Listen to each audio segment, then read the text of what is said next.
All right, we're live. This is like my one, two, three, fourth or fifth different podcast or live broadcast of the day. Been very busy today. I did a wellness podcast. I did a Star Wars podcast. I did another general sports podcast. I did a fantasy football podcast. Yep, five. That's five. I'm a hardworking guy. I mean, you all know that. We only have 300,000 tonight. It's a little bit late, but I mean, usually we're up over 1 million. But I do appreciate all 300,000 of you listening tonight. So yeah, I just because it's my fifth podcast of the day does not mean that I'm going to slow down. Doesn't mean that this isn't going to be the best one yet. Could be the best Celtics recap yet. I know how much everybody looks forward to these. I look forward to doing them too. I couldn't do a very long one the other day because the Patriots were on, and I wanted to pay attention to that too. And I was mad at Brad Stevens. Tonight, not mad at Brad Stevens. The Celtics did a good job tonight. Got back in the win column, defeating the surprisingly good, it's weird to say that, Phoenix Suns. 99-85 is the final score, in case you did not know that already.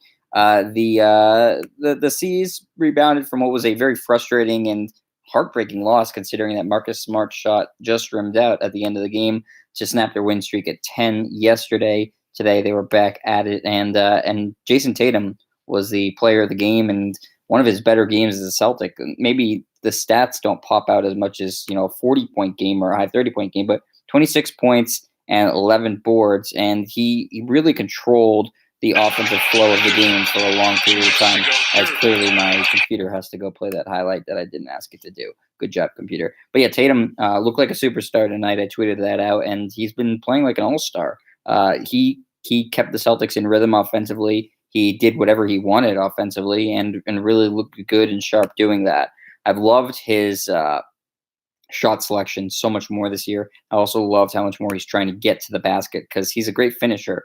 You also got really good contributions offensively from Marcus Smart, who we'll talk about in a second. He finished with 17 points. Kemba Walker finished with 19. Jaylen Brown, 14. And Brad Wanamaker, who we'll also get to in a minute, had 10 points off the bench in 30 minutes. A lot of playing time for Brad Wanamaker. So a good win for the Celtics, again, against a pretty good Suns team. They were able to do a really nice job on Devin Booker, who obviously has lit up the Celtics in the past to the tune of a 70-plus point game. Not a lot of teams can say that that's happened to them. Booker only 20 points tonight on 7-13 shooting. So the Celtics with good team defense, especially on Devin Booker. So in talking about Marcus Smart, he left midway, over a little over halfway through the fourth with what they said was an ankle injury. You can't understate how bad of a fallout it would be for the Celtics if Marcus Smart has to miss extended time. Not just because they are very thin now with the Gordon Hayward injury, but because Marcus Smart, maybe more than anybody on the team, is just key to what they do. He's there, it's a cliche, but he's their Swiss Army knife. I mean, he does everything. He's elite defensively. He's really stepped up offensively this year, becoming a much more reliable shooter. And he's obviously a very high IQ player, great passer, good cutter. He does everything for the team, hence the Swiss Army knife, as I already said. So he also just gives them so much energy and effort, and you can't really quantify that. So if Smart is out for extended time with an injury, that's going to be really tough for the Celtics to overcome, not just because, again, he does everything, but because they are so thin at that position, and that would force more minutes for Ojale. Carson Edwards doesn't look like he's ready to play more minutes. And maybe you have to go to Romeo Langford at some point. So not great if Smart has to miss a few games here.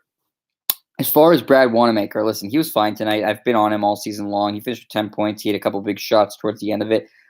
He's not a backup point guard in my mind. He's a third-string point guard. I feel like the broadcasters have been given this edict to literally praise him and blow him every single time he does anything remotely good on the court, which, that's fine. It's a team broadcast. I get it, but he's just not that good of a player.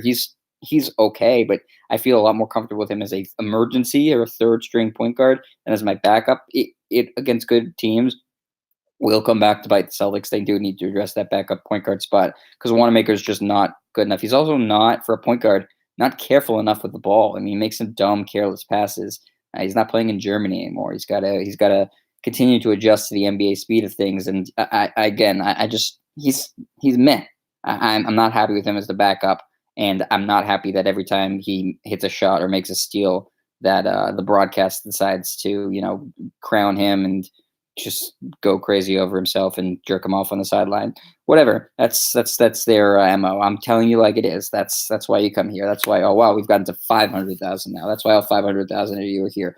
But Celtics win tonight, 99-95. Good to get back into the winning column after that frustrating loss the other day. That was Brad Stevens' fault because he didn't call a timeout towards the end. Yes, I blame that on him.